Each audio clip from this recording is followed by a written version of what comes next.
সবচেয়ে কাছের মানুষটা আমার কাছে নেই, যে বাস্তব আমি আবারও সেই কথাটাই আসছি যে বাস্তবিক অর্থে যেটা করা দরকার সেটাই আমি করি। আর ভালো মন্দ আসলে ডিসিশন নেওয়ার তো মানে আমরা চিন্তা করি একটা, সৃষ্টিকর্তা প্ল্যান করে আর একভাবে, তারপরেও আমরা তো ডিসিশন নেওয়ার সেই মেধা বুদ্ধিটা সৃষ্টিকর্তা তো আমাদের দিয়েই দিয়েছেন। আসলে এইভাবেই হয়, ওরকম স্পেসিফিক কেউ নেই যে আমি কারো কাছে আলোচনা করি, কেউ আমাকে ফিডব্যাক দেয়। আমার কাছে মনে হয় যে না, ওকে ফাইন, এটা ভালো হতে পারে, দেন আমি ওটা করি।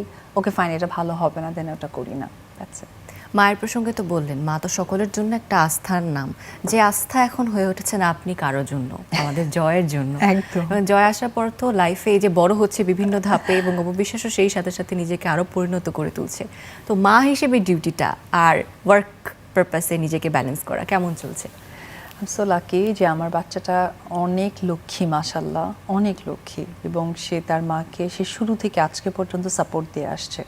কারণ ও অনেক ছোট থাকতেই তো আসলে জীবন যুদ্ধে নিজেকে তৈরি করা হয়েছে, তখনও আমি ওর কোনো ঝামেলা দেখিনি, এবং সে খুব সহজেই বুঝতে পারে। এখন তো মাশাল্লাহ বুদ্ধি হয়েছে, বুঝতে শিখেছে, এবং সেই সাপোর্ট করে কাজের জায়গাটায় যে কী করা দরকার।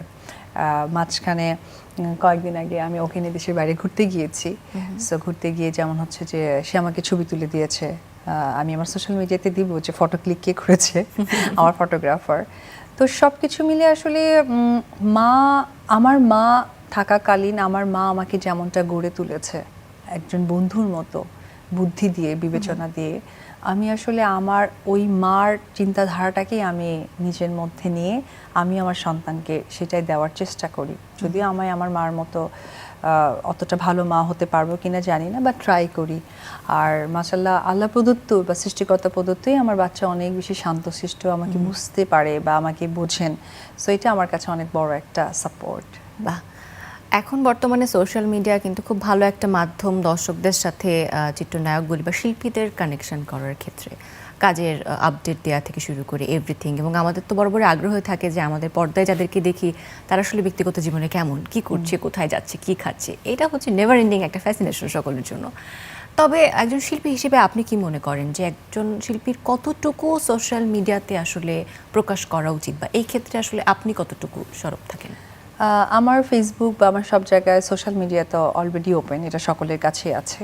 আমার কাছে আসলে মনে হয় যে শিল্পীদের একটা লিমিটেশন থাকা দরকার। কারণ আমাকে, আমার আগ্রহটা কোথা থেকে জন্মাবে এবং কোথায় গিয়ে এন্ড হবে, এই ডিসিশন মেকারটা আমি নিজেই।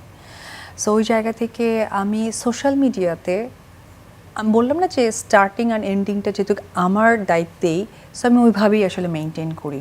কারণ আমিও অসুস্থ হই, আমার বাচ্চাও অসুস্থ হয়।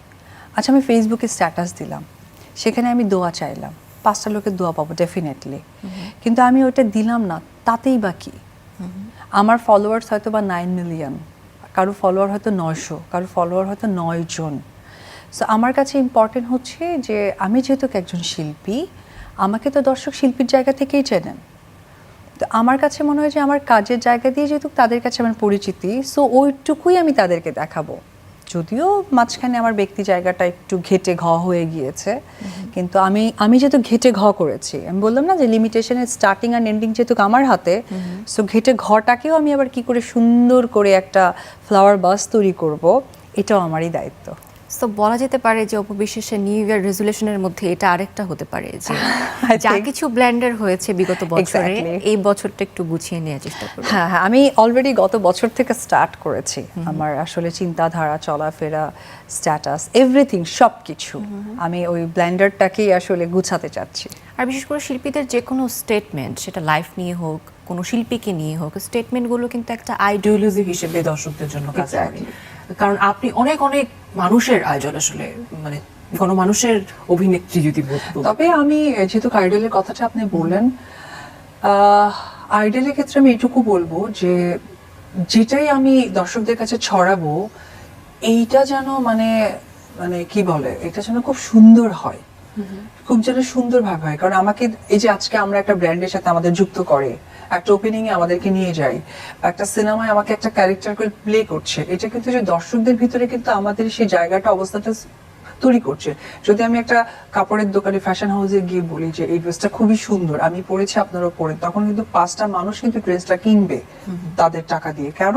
কারণ তার পছন্দের আর্টিস্ট করেছে এবং তাকে আইডলও মনে করে, পাশাপাশি অনুকরণ করারও চেষ্টা করে যে না আমিও এরকম পরে এরকম হতে চাই। সেম থিং, আমি আসলে কি করব, কি শিক্ষাটা দিচ্ছি, আমার দ্বারা মানুষ কি পাচ্ছে, এই বিষয়টা আসলে আমাদের মানে স্ট্রংলি তৈরি করা দরকার। যেমন আমার খুব কাছের কিছু মডেলস আপুরা আছে, অনেক সময় আমাকে জিজ্ঞেস করে পারিবারিক বিষয়গুলো নিয়ে, যখন আমরা হয়তো একসাথে কাজ করি, যে অপু তুমি এত স্ট্রংলি কিভাবে থাকো, তখন আমি একটি কথা বলি যে দেখো, এক্সপেকটেশন এটা রাখা যাবে না, সেটা তোমার সন্তান পর্যন্ত না। আর যাদেরকে ঘিরে সব সময় বিগত ঝামেলাগুলো তৈরি হয়, সেটা হতে পারে হাজব্যান্ড, হতে পারে বয়ফ্রেন্ড বা মনের মানুষ, পছন্দের মানুষ, এক্সপেকটেশন রাখা যাবে না। এই কারণে রাখা যাবে না কারণ একটা মানুষ আমাকে ছিটকে ফেলে দিতেই পারে, অস্বাভাবিক কিছু না। পৃথিবীতে ভূমিকম্প হয়ে 10তলা বিল্ডিং 3 বছর ধরে বানানোর পর 3 মিনিটেও ভেঙে যেতে পারে। সো পৃথিবীর উপর কি আমি এখন রাগ করবো? রাগ করে কি পৃথিবী থেকে চলে যাব? সো এটা হচ্ছে ডেস্টিনি বা একটা কার্মা বলে কথা আছে। সো এই জায়গা থেকে আমি একটাই বলতে চাই, এটা কোনো উপদেশ না, এটা আমার ব্যক্তিগত এক্সপিরিয়েন্স, যে এক্সপেকটেশন রাখা যাবে না, দ্যাটস ইট। জীবন থেকে একদম জিরো এক্সপেকটেশন। এক্স্যাক্টলি। এটা সময়ের সাথে সাথে আসলে আমি একজন পরিণত উপবিশ্বাসকে দেখছি, আসলে সেটার একটা প্রমাণ বোধ হয় এই স্টেটমেন্ট গুলোর মধ্যে থেকে আমি ভীষণভাবে অনুপ্রাণিত হয়েছি। এবং দর্শক যারা আছেন, আমার বোধ হয় কোথাও না কোথাও কেউ না কেউ উপবিশ্বাসের মাঝে এই পরিবর্তনটা প্রত্যাশা করছিল। Thank you. আচ্ছা, ব্র্যান্ড প্রমোটিং নিয়ে কিন্তু কথা বলছিলেন আপনি। এই মধ্যে অসংখ্য ব্র্যান্ডের সাথে কাজ করেছেন, ব্র্যান্ড অ্যাম্বাসেডর হিসেবে রয়েছেন। ব্র্যান্ডের সাথে কাজ করা, সেই সাথে চলচ্চিত্রে একজন মুখ হয়ে ওঠা, দুইটা কি ডিফিকাল্ট নাকি একটা একটার সাথে কানেক্টেড? আমি যখন শুরুতে কাজ করছি, আমাদের 2007 থেকে পথ চলা, তখন থেকে 15 পর্যন্ত আমি কোনো ব্র্যান্ডের সাথেই কাজ করিনি। কারণ কি, আমার কাছে মনে হয়েছিল যে সিঙ্গেল স্ক্রিনের হিরোইন আমি একজন, এমনকি আমি টিভি প্রোগ্রামগুলোতে খুব একটা আসতাম না, খুব সিলেক্টিভ ছিল। যদি আমার 2007 থেকে 15 পর্যন্ত গুগলে সার্চ করা হয়, হয়তো আমার প্রোগ্রামগুলো গোনা যাবে, হাতে গোনা যাবে, কারণ আমি তখন ক্যামেরা থেকে দূরে থাকতাম। কারণ চলচ্চিত্র ক্যামেরাটাই ছিল আমার সবচেয়ে বড় বন্ধু, এর উপর আর কোনো ক্যামেরা আমি ফেস করতাম না। 15-র পর যখন 16 আমার বেবি নিয়ে যখন আমি একদমই 1-2 বছর আড়ালে চলে যাই, এবং যখন আমি ব্যাক করি, ব্যাক করার পর দেখা যায় যে আমি খুব ফিট ছিলাম না, একেবারেই ফিট ছিলাম না, আনফিট ছিলাম একজন হিরোইন হিসেবে কাজ করার জন্য। তখন কিছুটা আমি একটু ডিপ্রেশনে হয়ে গিয়েছিলাম যে চলচ্চিত্র হয়তো আমি আর ব্যাক করতে পারবো না। তখন আমার কাছে মনে হয়েছে যে অপু বিশ্বাস যে তার কাজের জায়গা থেকে একটা নাম তৈরি করেছে বা সৃষ্টি করেছে, এই সৃষ্টিটাকে আমি কাজে লাগাই। আমি তো সৃষ্টি হয়েছে, সেই সৃষ্টিটাকে কাজে লাগাই। সেই সৃষ্টি কাজে লাগাতে গিয়ে কিন্তু আমার এই ব্র্যান্ডের সাথে যুক্ত হওয়া, ফটোশুট, ওপেনিং বা স্টেজ পারফরমেন্স, এগুলোতে কিন্তু আমার যুক্ত হওয়া, মানে উপবিশ্বাস সৃষ্টিটাকে রাখা। যখন আমি ওই সৃষ্টিটাকে ধরে রাখতে গিয়েছি, তখন আমার কাছে আবার মনে হয়েছে yes, back to the pavilion.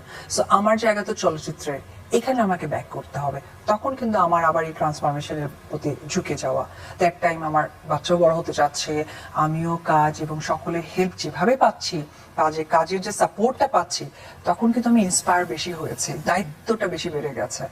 So এটা কিন্তু এক ধরনের মালা গাঁথার মতো আমার একটা কেরিয়ার। সো সুতরাং এসেই যে অনেক মোটা হয়ে গেলাম, সেখান থেকে শুকালাম বা কাজে গেলাম, নো, আমি প্রত্যেকটা কাজেই তো আমি আমার একটা মানচিত্রের মতো একে একে একে একে কাজ করি। যেমন গুগল ড্রাইভ দিলে আমার ডেস্টিনেশন পয়েন্ট হচ্ছে আমি হয়তো রংপুর যাবো, সো আমাকে কিন্তু রংপুরের রাস্তাটা ধরে যেতে হবে। এখন আমি রংপুর যেতে গিয়ে হঠাৎ যশোর রোড ধরতে পারি না। সো আমি যখন শুরু করেছি চলচ্চিত্র ফুল ফেসে হিরোইন, তখন কিন্তু আমি কোনো ব্র্যান্ডিং এর সাথে নেই। কেন নেই? কারণ চলচ্চিত্র আর্টিস্টদের সাথে না ব্র্যান্ডিং এর একটা বড় কনফ্লিক্ট আছে। সেটা হচ্ছে, ও আচ্ছা, আমি এই আর্টিস্টকে এইভাবে দেখলাম, আমি কেন 100 টাকা খরচা করে দেখতে যাব? এবং খেয়াল করে দেখবেন যে মেগাস্টার যে বলা হয়, উনি কিন্তু খুব একটা বিস্তৃত নন, এবং ইন্টারভিউতেও তাকে আমরা দেখতে পাই, ইন্টারভিউতে দেখতে পান না, সিলেক্টিভ। তো আমার যেহেতু মাঝখানে একটা ব্যক্তি টানপরণ পড়ে গিয়েছে, তখন আমি যেহেতু সৃষ্টিটাকে প্রেজেন্ট করতে চেয়েছি, অপু বিশ্বাসের সৃষ্টিটা, কারণ আমার তো কাজ করতে হবে, কাজ করেছি। সো ওইটাই আসলে সকলে দেখেছে, সাপোর্ট পেয়েছি। আবার কিন্তু ব্যাক টু দ্য প্যাভিলিয়ন মনে হচ্ছে যে না, আবার অপু বিশ্বাসের জায়গাটা একটু স্ট্রংলি সামনে এগিয়ে নিয়ে যাওয়া দরকার। বাহ, দারুণ। আচ্ছা, একটা মজার প্রশ্ন আমার মাথায় আসলো, সেটা হচ্ছে নিজে আপনাকে নিয়ে কিন্তু অনেক মানুষ অনেক রকম গুগল করে, অপু বিশ্বাসের হাইট, অপু বিশ্বাস কি পছন্দ করে, প্রিয় রং, অনেক কিছু। আপনি কখনো নিজের নাম গুগলে সার্চ করেছেন? করা হয়েছে। করা হয়েছে? শেষ কবে করেছেন? আমার নাম যখনই আমার আসলে একটু করা হয়, মানে আমি একটু দেশের বাইরে সেলিব্রিটিদেরকে একটু দেখি, তাদের লাইফস্টাইল সবকিছু জানতে চাই, তখন আবার আমার নাম নিচে আসে, তখন কি একটু ক্লিক করে দেখি। ক্লিক করলে সব থেকে মজার তথ্য আপনি পেয়েছেন এখন পর্যন্ত নিজেকে সার্চ দিয়ে, কি ছিল সেটা মনে আছে?